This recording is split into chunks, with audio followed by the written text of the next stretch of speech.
diagnosed with breast cancer in 2005. It was stage 1. I had a lumpectomy, follow-up treatment with radiation, and 5 years on Arimidex. And I was good for 9 years. Everything was fine. And then in 2014, I was diagnosed with metastatic breast cancer.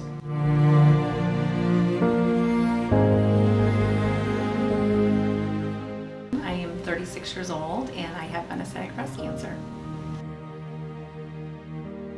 Well, when I was 34, I found a lump on my own in my underarm area on the left side. And I actually found it just at work one day. I was having a conversation with a coworker and I happened to get a little itch under my armpit. And that itch probably saved my life. I'm Nancy, and originally I was diagnosed with breast cancer in August of 2005. I had a different cancer in each breast, and I had bilateral mastectomies, then chemo and radiation. And then I was good to go for quite a few years. And I was then diagnosed with metastatic in 2014. It was terrifying. I was panic struck. I actually experienced my first panic attacks, which I never had had. And I couldn't believe this was my reality, that I could be facing this a second time. When we had fought and done so much the first time, and it just couldn't be real.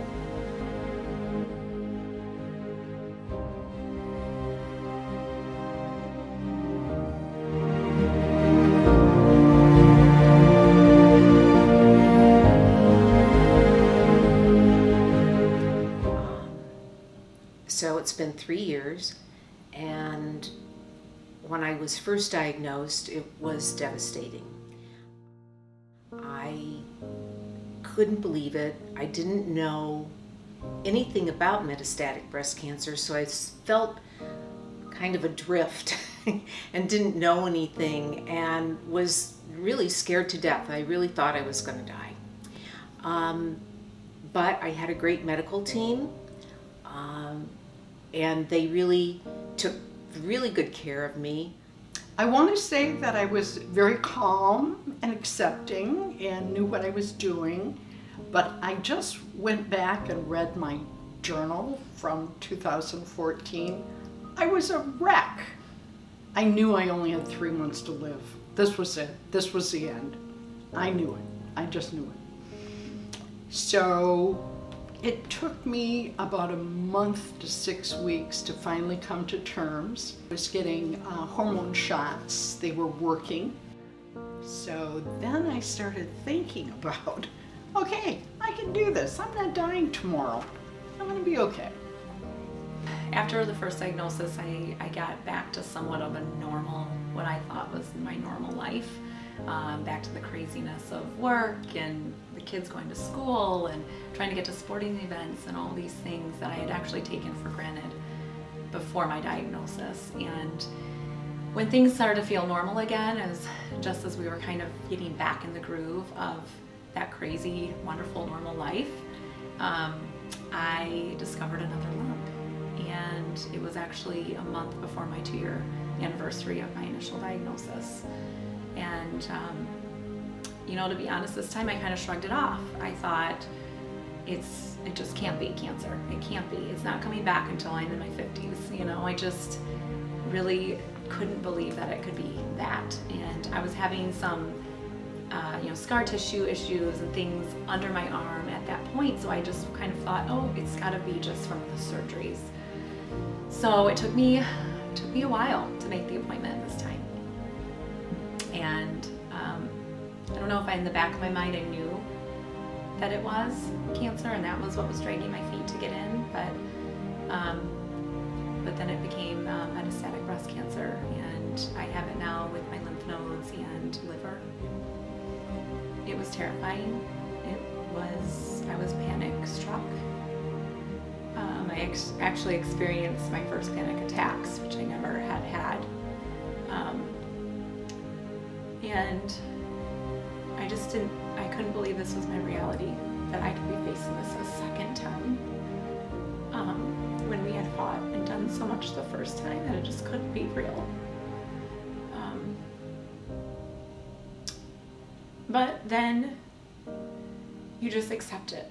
You have to just accept it, and you just have to make the best of your diagnosis.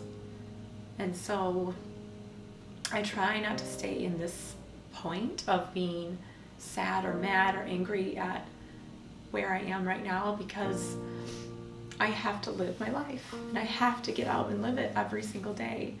And if I stay in that moment of feeling sorry for myself, I'm gonna miss so many opportunities. So I quickly just tried to kind of brush those feelings somewhat to a side, because I do have young children that I have to live for, and they are my motivation to get up every day, and they are my motivation to live my life to the fullest and take care of myself and try to be here for as long as I can. I have two older sisters, very worried, and at that time my father was alive and he was 94, and everybody, of course, very worried. This is the end, you're gonna die, what can we do? And I said, you know what, I'm gonna be okay. I'm gonna be fine. It's gonna take some time, treatments, but we can do this. So we've done fine. We've done fine. I unfortunately and unfortunately knew actually two women that had stage 4 breast cancer. One, I didn't necessarily know it was metastatic breast cancer. I didn't know that was the term for it. And she was also very young and actually passed away at age 41, but had a very long fight with it. And then more closely to home, I had a friend that, a girlfriend's sister, that also went through it and passed away at age 38. And that one hit closer to home. And that's where I learned a little bit more about what metastatic breast cancer meant. But truthfully, I didn't know until sitting in this seat. I have this ribbon on that is actually indicating of the metastatic breast cancer diagnosis. And I think the misconception is that people think it is just a pink ribbon. And it's not. And that metastatic, I didn't know that either until being diagnosed, that it has its whole own ribbon to represent what we as metastatic patients are going through. And it's much more colorful than just a pink ribbon. And it does need, the awareness needs to be there. That's one thing, is it's not talked about. You think, you know, hear all sorts of different things about breast cancer constantly, and it is always pink, and all these breast cancer awareness, support groups and all these things that are going on in the community, and it's wonderful. And we're so grateful for that. But there does need to be more about metastatic breast cancer, and that in stage 4, and how many people do live with that every day. You don't realize either how many people are living with a terminal illness. Be aware. Be aware. I count. I count. Together.